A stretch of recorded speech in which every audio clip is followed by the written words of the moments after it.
All right. Hi, everyone. Officially welcome and good evening or good afternoon, wherever you're tuning in from. Thank you so much for joining us today. My name is Hala Alawi, and on behalf of Atmosphere Press, I am so pleased to welcome you to today's reading, Learning from the Experts. We'll be hearing from Alan J. Cohen reading from Easy in Harness, A Productive Approach to Hiring a Good Manager, which released on November 7th, and Stephen Harrison reading from Perseverance, Journey to Alaska, which is releasing April 15th next week. Both authors' books can be purchased from online retailers and from select bookstores. And of course, the books can be ordered on Atmosphere Press's website. That's at atmospherepress.com/books. And you can also see the links that I am going to put in the chat here. At the end of today's event, we are going to have time for your questions. So during the readings, if you have a question for one or both of our authors, go ahead and type it in the chat and I'll make sure it gets asked. And then during the reading itself, please stay muted so we can keep extraneous sound at a minimum. Of course, you can always use the chat for any praise and comments you'd like to share. And one last note is that we at Atmosphere Press appreciate your support today and always. If you have a manuscript of your own, we would love to read it, so submit your work today to books@atmospherepress.com. Again, thank you so much for tuning in and supporting both Alan and Stephen today. We're going to start off with our first reader, who is Alan J. Cohen.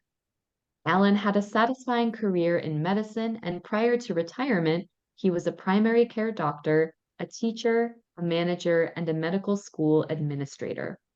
He has also been a writer all his life, has been published in the New England Journal of Medicine, the American Journal of Medicine, the New Yorker, and Poetry Magazine, and he's had many of his poems published in a variety of venues. In Easy in Harness, the dire consequences of flawed management are discreetly delineated.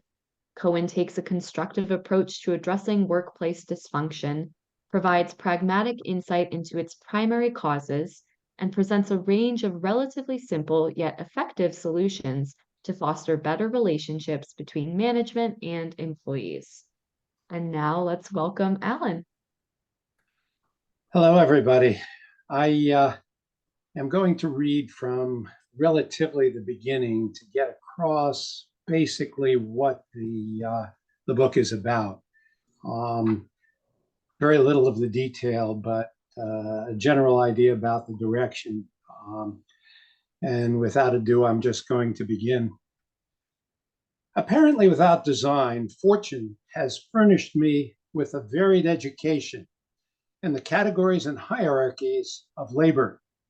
I have been a manual laborer, a day laborer, summer help, a camp counselor, and a rank and file employee, a physician in many settings, a teacher at 5 different institutions, a manager of teachers, and an associate program director responsible for training medical residents, a business owner managing the accounting, marketing, and financial management myself, drawing on an innate predisposition supplemented by appropriate college courses. For 10 years, I managed medical clinics in charge of as many as 200 employees, responsible for 25,000 clients, and have twice been an administrator, both as employee and as manager. I have worked for excellent, good, adequate, and terrible bosses. Though I have never been a member of a union, I have spent more than 20 years working beside and managing members, once during a prolonged strike, and I was the president of an employee executive committee representing 70 doctors with administration. I have been fascinated by leadership since childhood, perhaps in part because my father was a superintendent of schools, but also in part as a result of defending vulnerable classmates from bullies on the playground during recess. And I completed a competitive and rigorous 2-year executive leadership program. It was only lately, however, toward the end of my career, that I came to a full appreciation of the phenomenon that I plan to address here. If you have ever had the good fortune to see a truly happy and productive workplace, you will never want to go back to business as usual. If you have had the even greater fortune to have had a part in building such a department, you may read this book with a sense of recognition and enjoyment. It will perhaps help you to appreciate and categorize what you already know. However, if you have never seen such an ideal workplace, you may well find the descriptions of it I have provided far-fetched, exaggerated, or frankly, fantastic. Still, if I have done my job well enough, the recipe for building them is here in this manuscript. It really is simply a matter of hiring and nurturing the right kind of leadership. My best friend, whom I've known since I was 7, made a close friend during his first week in college in Connecticut. After graduation, this college friend turned down 2 Ivy League law schools to start a career at a Fortune 50 company. He rose slowly up the corporate ladder, spending time in several areas of the business along the way, and he developed a particular expertise in the field of executive compensation. After more than 20 years of relative success, a brilliant young executive new to the firm selected him to build the global operational capacity the firm lacked. She was the first manager he had who, as he puts it, recognized my skills and passion and gave me the opportunity and the support to pursue a vital challenge for the firm.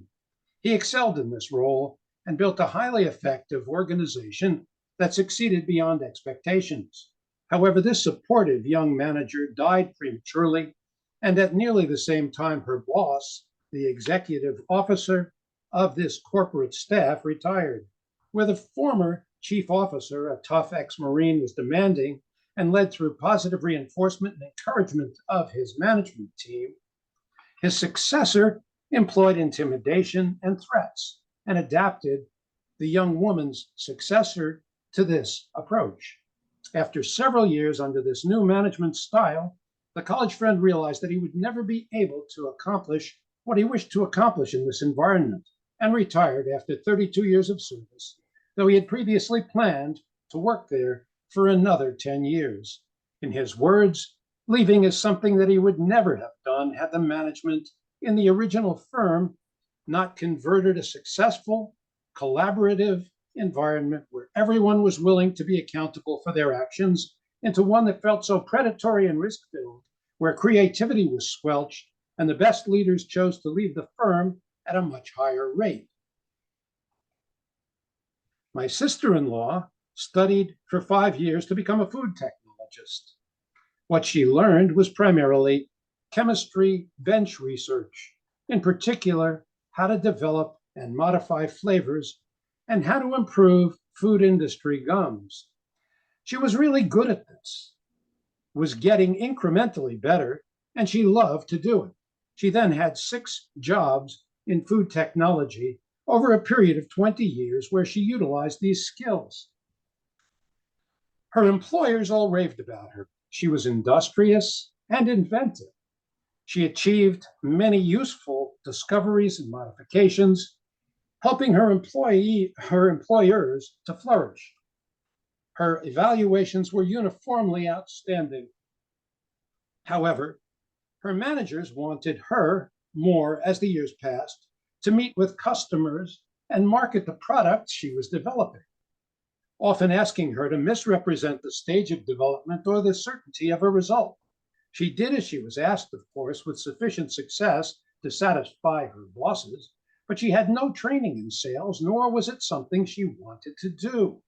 Work was never fun, she says now. And so this highly successful food technologist with 20 years experience in the kind of work ethic employers cherish left food technology and took up accounting instead. 15 years later, she feels she made the right decision changing over. Although accounting has its challenges, it has proved to be a better fit. Still, she did love the bench work she was trained to do. She would have stayed on, probably helped some company prosper, perhaps identified new flavors, contributed to the development of her field, and perhaps helped to train young food technologists if she had worked for an entrepreneurial manager.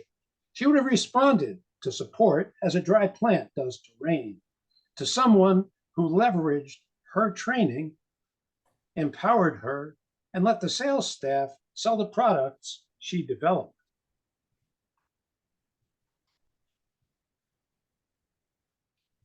Though idiosyncratic in their details, these vignettes are prototypes dishearteningly prevalent and poignant illustrations of some of the costs of flawed leadership.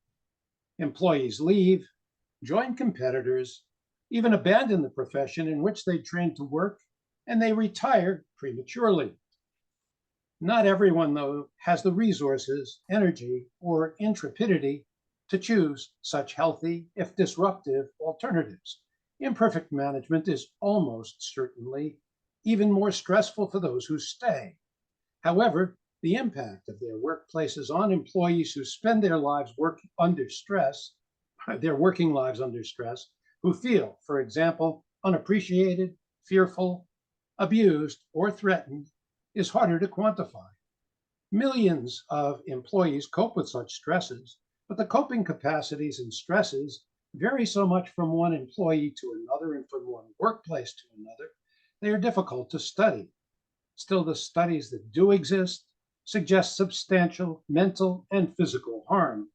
And of course, we all know people who have been in such circumstances. We know they can predispose to anxiety, depression, sleeplessness, excessive use of drugs or alcohol, smoking, excessive weight, family tensions, anger, and emotional breakdowns.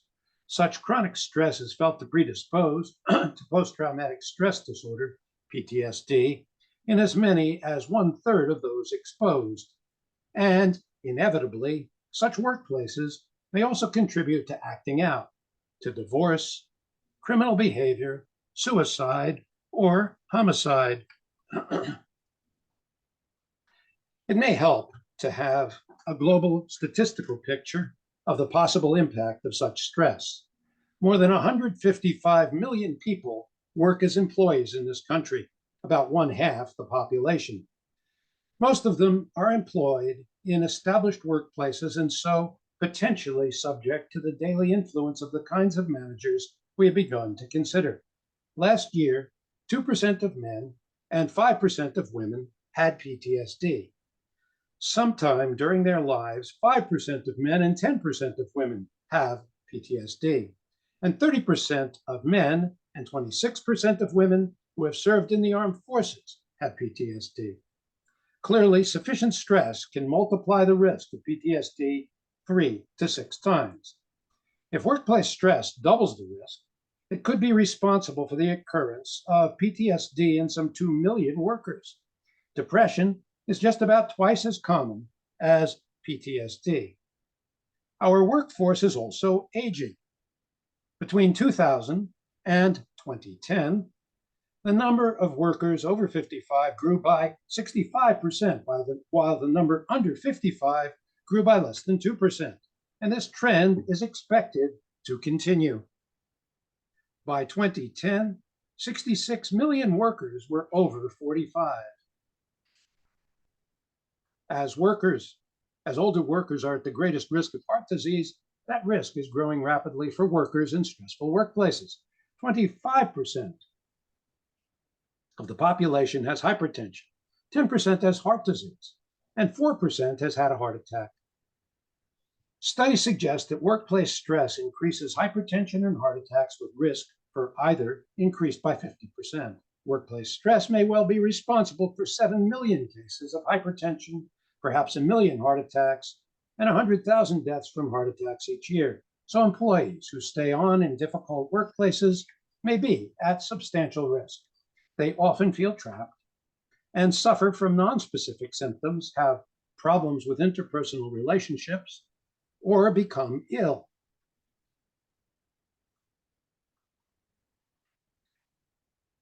And so we have arrived at the crucial question on which all else depends. What constitutes enlightened management?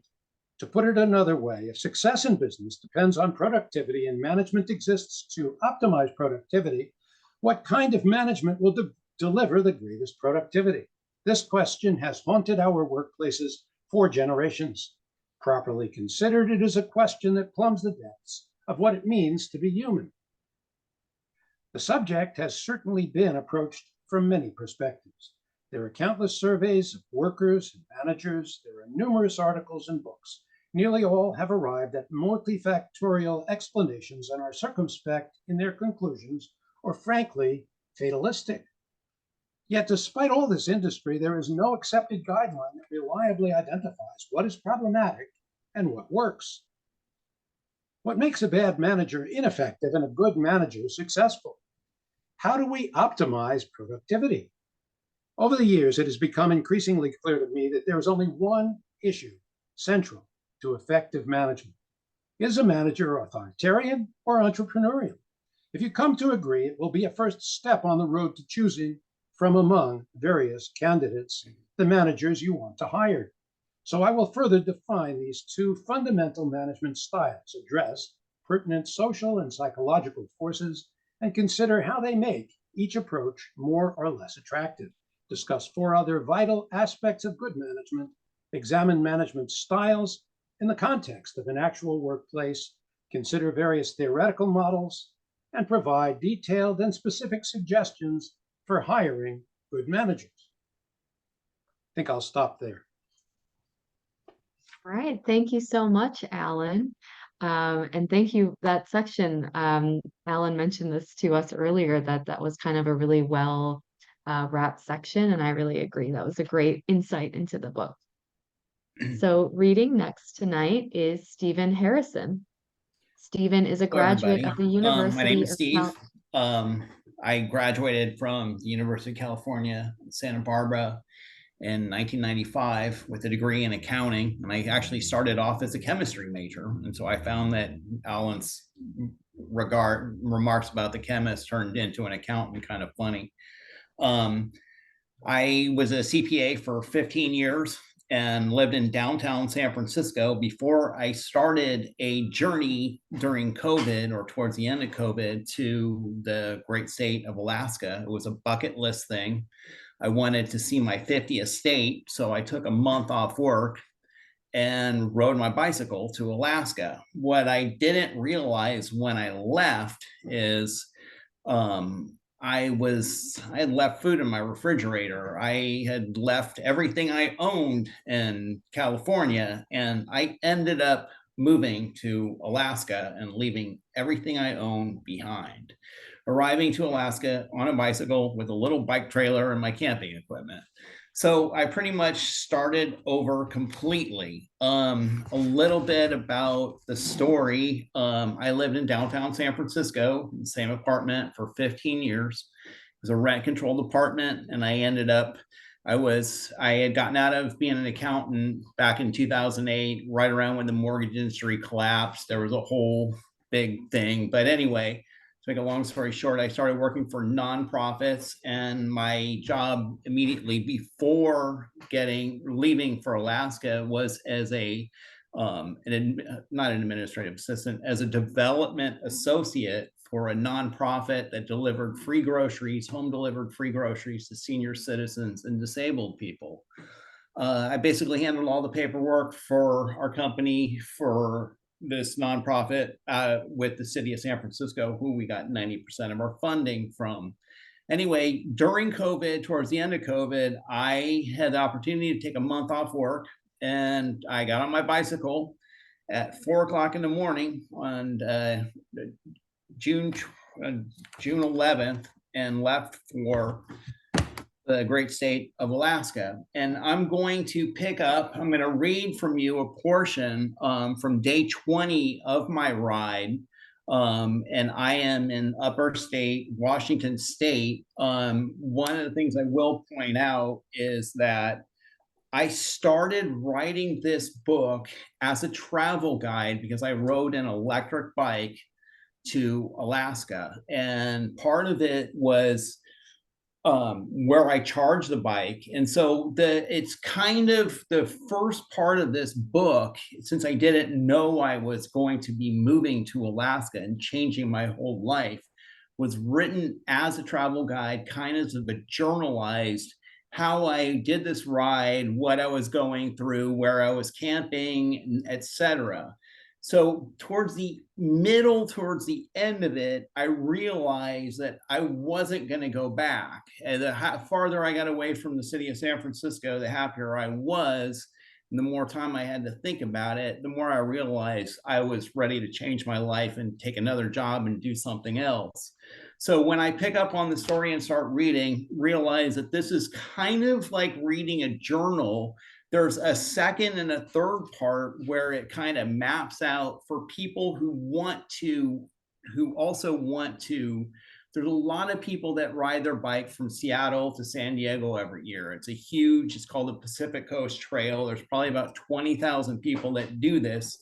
And this book was kind of geared towards those, but yet it had a little bit of a twist because I am over 55 and I was riding an electric bike, which makes it a little bit different.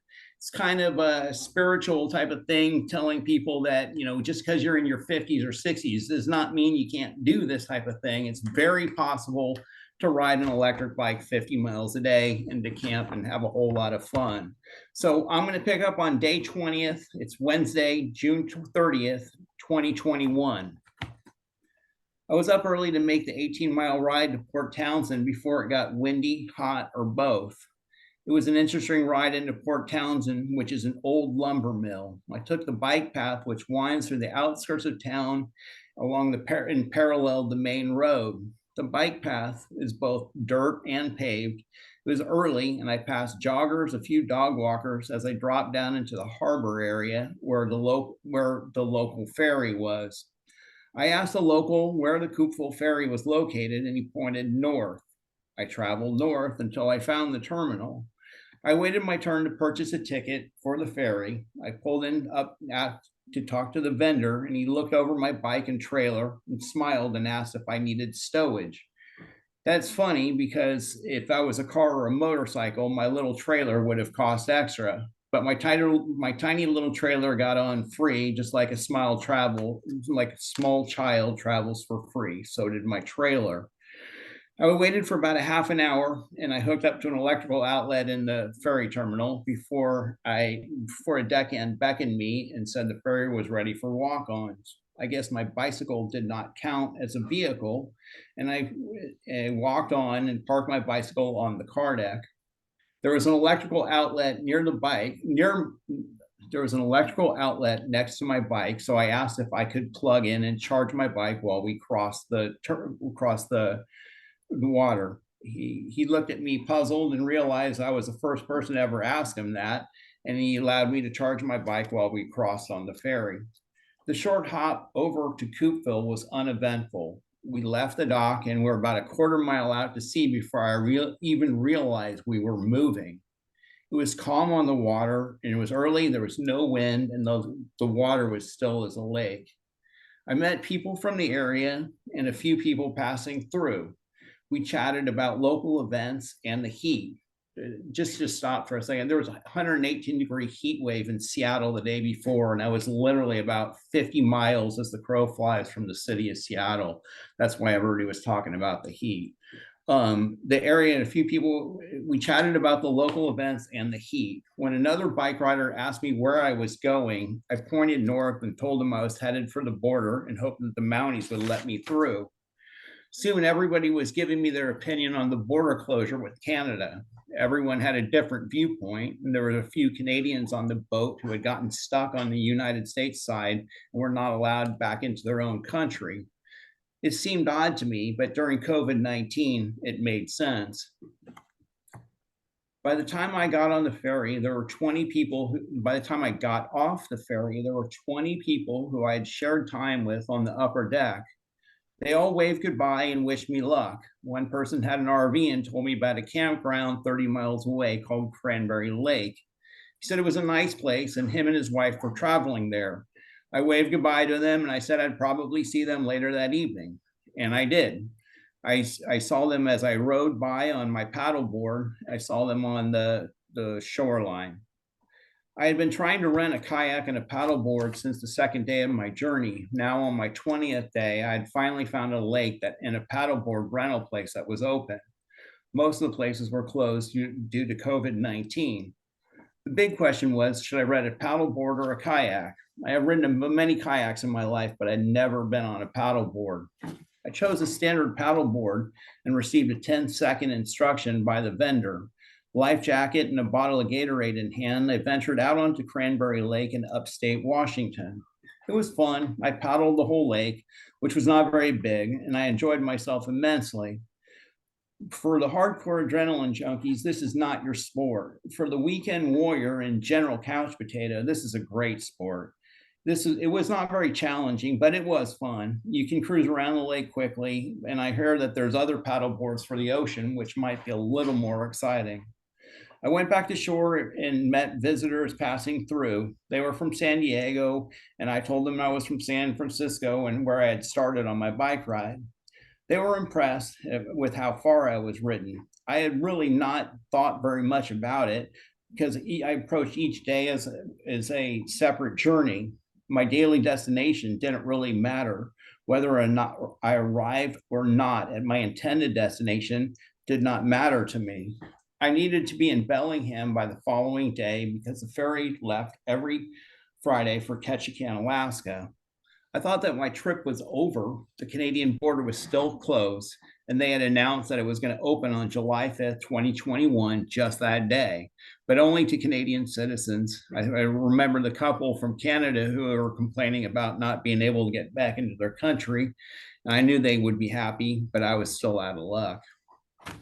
I looked at my map and planned my ride for the following day. Several people had warned me not to avoid Highway 11 into Bellingham. They said it was very narrow and curvy and that the traffic there was horrible. There were two bicyclists that specifically told me they had ridden it before and would never do so again. They said it was too narrow and too dangerous for a bicyclist. Well, after looking at the map, I decided that Highway 11 was the only way into Bellingham from my current location. I would just have to leave extra early and try my luck. As night approached, I grabbed my bike and went on a little expedition. I rode randomly through the Cramptowns to see what was out there. I saw my ferry ride friends, and I waved to them as I passed by. Later that evening, I found myself at the edge of a lake along the coastline. I sat at a picnic table and watched a spectacular sunset. I thought about tomorrow being my last day of riding. I would travel the rest of the way on the Alaska Marine Highway ferry. Things turned out much differently, but I did not know so at the time. So this is day 21, Thursday, July 1st.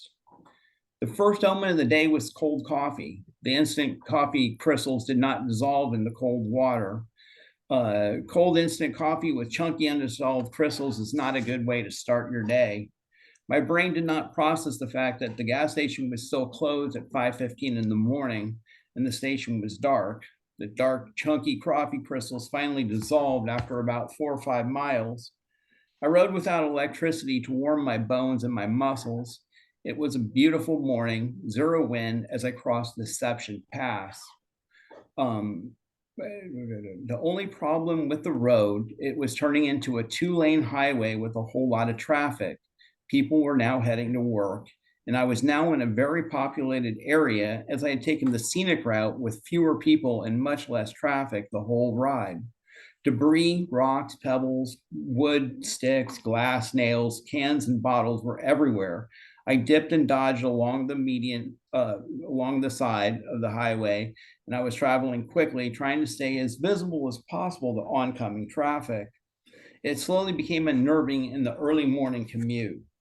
To stop right there, what ended up happening is I'd been riding on all these little side roads forever, and I ended up literally on the side of a freeway, riding from out of Anacortes up to towards Bellingham, and it was not a whole lot of fun.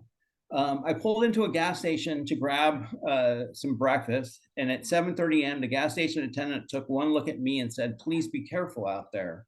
I was taken off guard as I did not realize she was talking to me. I was in my biking gear. She then went on to say, cars in this area do not respect bicyclists, so please remain cautious. I appreciated her concern. It was dangerous along the shoulder.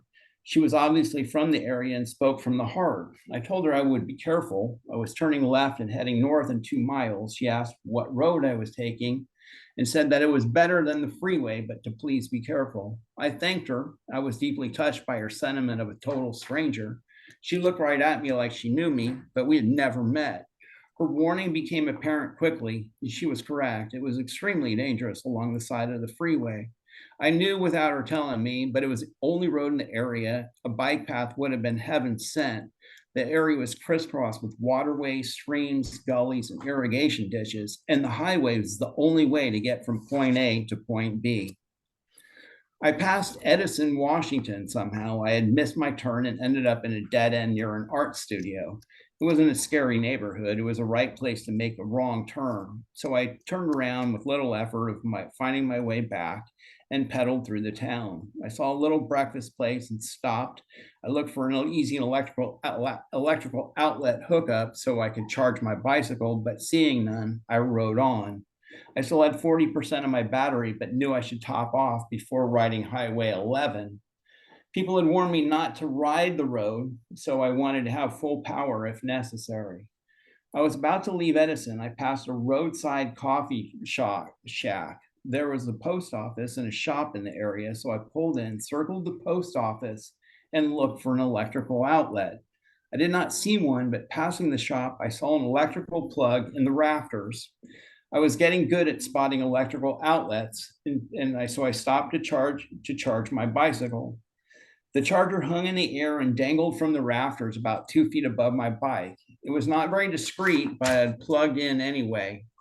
I sat there reading a book, waiting patiently for the car at the coffee stand to move along so I could get a cup of coffee. 20 minutes later, I realized the car and the proprietor must know each other because she had not moved on. I walked over and interrupted them and asked for a cup of coffee. Turns out the car owner in the store was the store owner whom I was borrowing electricity from. I had not been paying much attention either because the store turned out to be the local gun shop. The lady in the car told me that it was okay. She wasn't going to shoot me, and I felt much better.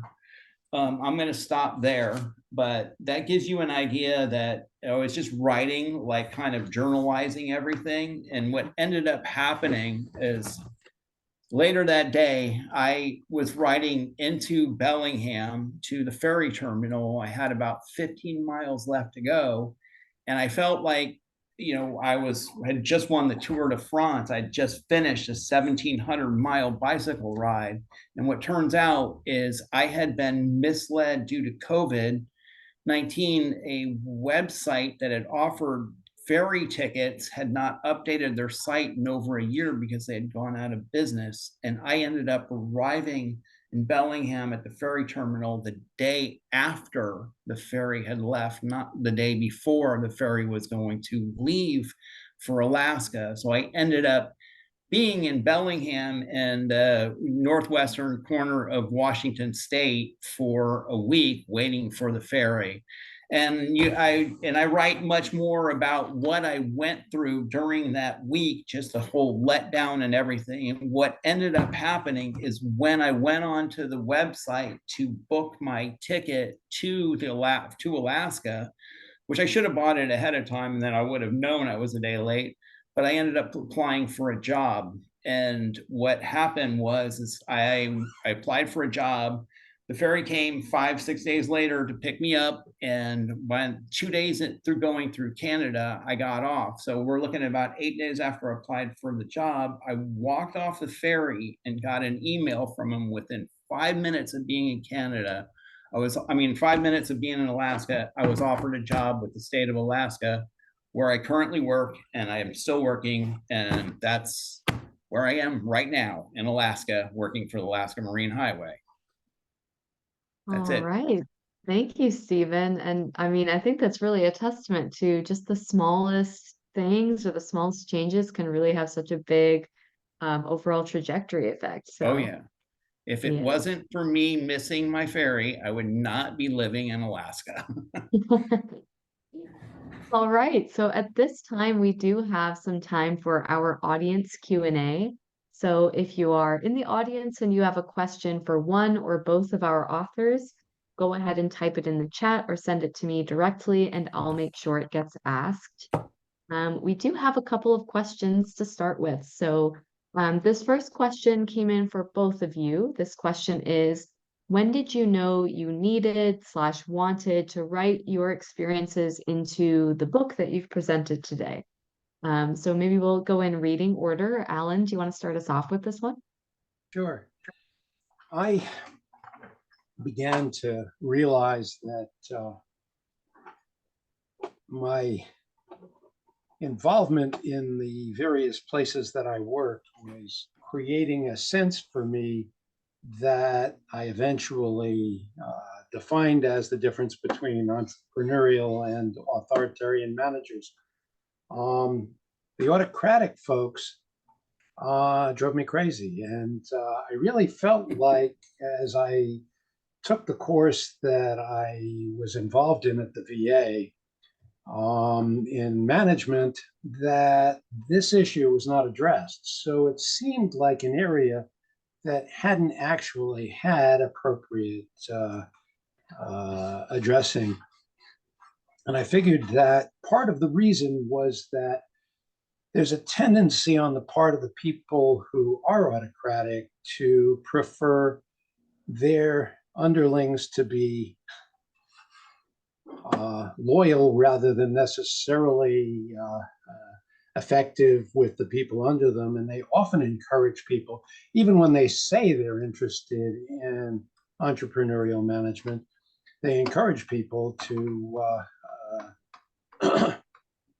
to function more autocratically. So what I wanted to do was get across in the book in detail what kinds of damage that does and why it works better to be entrepreneurial.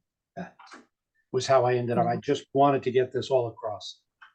Yeah. I mean, I think some of the best projects come out of kind of addressing a problem that you think really needs to be fixed. So, totally makes sense.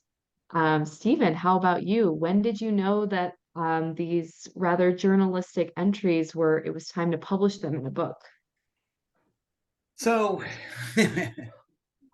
I started writing. I literally, when I had set out, I had ridden from San Francisco to Yosemite on Memorial Day weekend as a test ride. And I did some journalizing then. And I realized if I was going to ride my electric bike to Alaska, there was going to be some challenges with charging the bike, and it might be beneficial. This was my 4th electric bike. I built my first one. I'm very into electric bikes. I've been bike riding my whole life. So I felt that it might be beneficial to write some blogs or write some articles to help other people that want to, do some bike touring. I met, so when I actually realized when I wasn't moving, when this was going to be a one-way trip, was actually at summer solstice on the beach in Oregon. And I made a decision. The farther I got away from San Francisco, the more I thought about it. And after 2 weeks of riding by myself every single day for 10 hours a day, I had plenty of time to think about it. So it wasn't an easy decision. But once I had changed my mind to making it a one-way trip, I really started journalizing more and realized I was going to turn this into a little book or whatever, kind of a inspirational book that you can change your life and do something crazy at middle age or whatever. And still, I mean, I've done pretty well with my change. I'm much happier here than I was in San Francisco. Let's just put it that way. So my inspiration came from writing, but I knew I was going to write a book, not this book, when I left. I knew I was going to write this book when I arrived and called my boss, quit my job and took the job with the Alaska Marine Highway. I mean, that was kind of the defining point of, holy moly, what did I just do? So I wrote this with a whole lot of, I wrote this 2 years ago. I wrote it with a whole lot of enthusiasm and expectation. And so far, everything's worked out really well. I don't know if I'm just lucky. There's a lot of information. If anybody's thinking about changing their life or going I left everything I own behind. That's a big step. So if anybody ever thinks about doing it, it's a great fun book to read. It's certainly an interesting one. Definitely. I've got another question for both of you. This one is, did you learn anything about yourself or your work as part of the writing process? Maybe going in reverse direction this time. Stephen, do you want to start us off with this one? Me? Yeah, Did I learn anything from this? My gosh. from the writing process specifically. Yes. I learned a lot of things. Well, first of all, this is my first book that I published. I've been writing for online magazines for almost 8 years. I have a lot of blogs, probably about 1,200 published articles, but this is my first published book. Learned a lot about the writing process, a lot about the publishing process. I realized that I really don't like editing. It's not my favorite thing to do. It only went through 100 different edits. I learned a lot about myself too, writing it, because of the subject matter itself. Combining changing your life, and I mean, it's not only did I change where I lived and everything, I literally went from a desk job to working as a deckhand on a ferry boat. I'm traveling up and down from Bellingham to basically to Kodiak, Alaska, on a ferry that holds 500 passengers and 150 vehicles. And so my whole life has changed, and there's been a huge learning curve, and just not just the writing and everything. I write a lot about living in Alaska on some of the blogs that I write, but the whole thing has just been a huge learning experience. So Yeah, I think writing a book kind of does that sometimes. yeah. It's a lot. It's a lot of new stuff, and it's a lot to share your story. So, yeah, Alan, same question. Did you learn anything about yourself or your field in management, especially as part of the writing process? I did most of my learning about this before I wrote. What I've learned since is mostly about publishing rather than about writing. That was my major discovery. I mean, I wrote this 8 or 9 years ago, and I spent a lot of that time. I mean, I didn't, after a while, first year, I spent a lot of time trying to get published, and I used all kinds of mechanisms, and I didn't have much success. And so it really has, even at this point, my intent was not to make money, but to reach people. I wanted this information to become something that was shared or available to people. And I don't think that probably 99% of the country has any clue that this book exists even now. And, with all the efforts that I've made, I mean, essentially, you reach very few people unless you can get it into one of the big deal places, the New Yorker or the New York Times or that kind of thing. And it's very difficult to do that. I mean, you have no real pathway, no matter how you start, unless you have been accepted by a large corporation. And these large corporations that publish people usually won't read anything unless it comes through an agent. And why does an agent take an interest in a given individual? So we talk about freedom of speech, but what I've learned, I know this may sound circular, is that we don't really have freedom of speech. There are many organizations that do have freedom of speech. They can say whatever they want. We can say what we want among our friends, and we can, if we want to, blog it. But essentially, to get across what you want to say in book form, which I think is the best way for people to actually be able to absorb it. It's certainly the way I absorb information past is almost impossible. It's very interesting. So anyway, that's what I learned.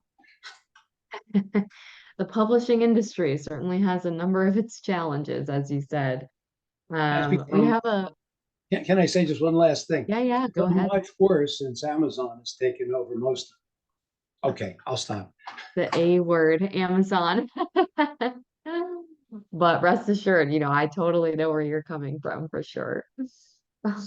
We have another question. This one is for Stephen. Was your book cover inspired by a particular moment or in your journey, or how did you come up with that cover?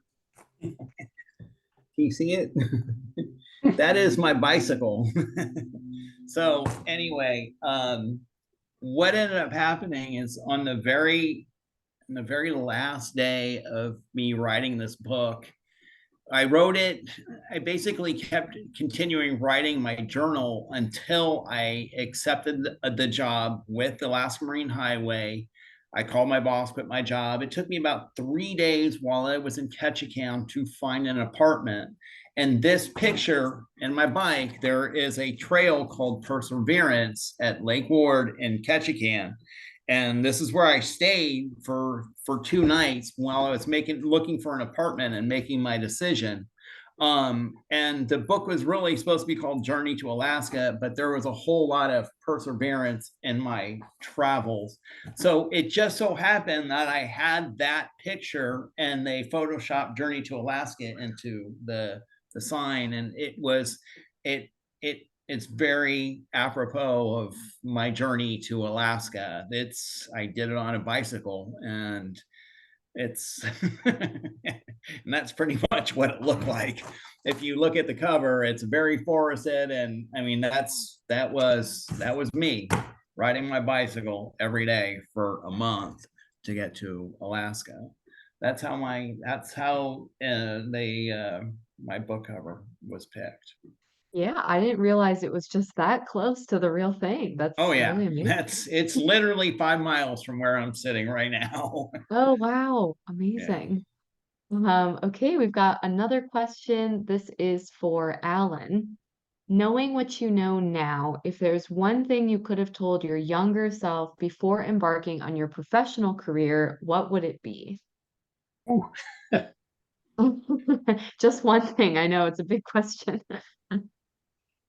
it, it's a very hard question because I I think of the career as an interactive experience. In other words, when I started medical school, I went thinking that I was going to learn how to take care of patients by going to medical school. And that wasn't at all true. It turned out that I had to learn how to manage primary care patients. For hospital, it was a better training, but for primary care patients, I basically had to learn all over again. Um, and everybody that I got to know in primary care who I thought were good providers had to do the same thing. That is, we weren't taught very well how to manage. And so it was, I don't think I could have told myself back then any of the things that I learned later. It would have been alien. I would have had to learn the same way again anyway. It's an interesting situation, but I would not have told myself not to go into it, which I suspect many people might now.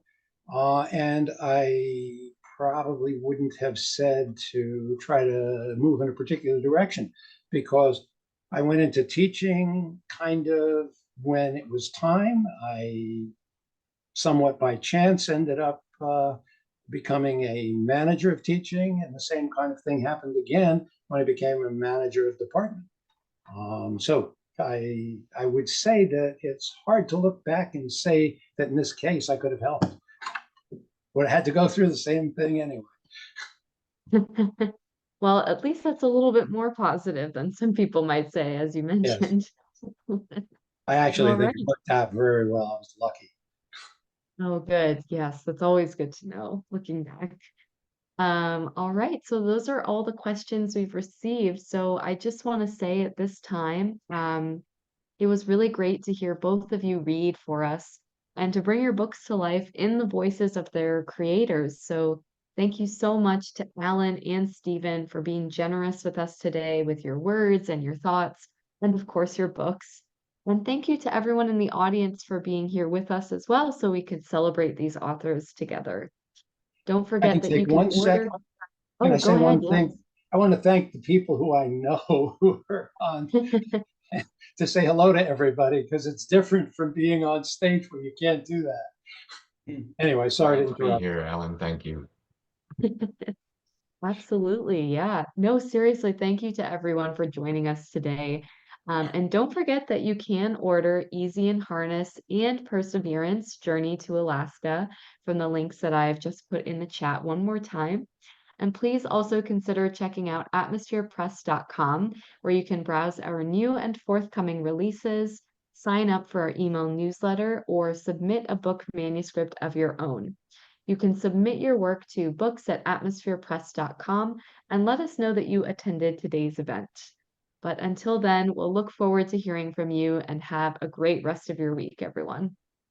Thank you, Ayla. Yes, thanks. Bye-bye.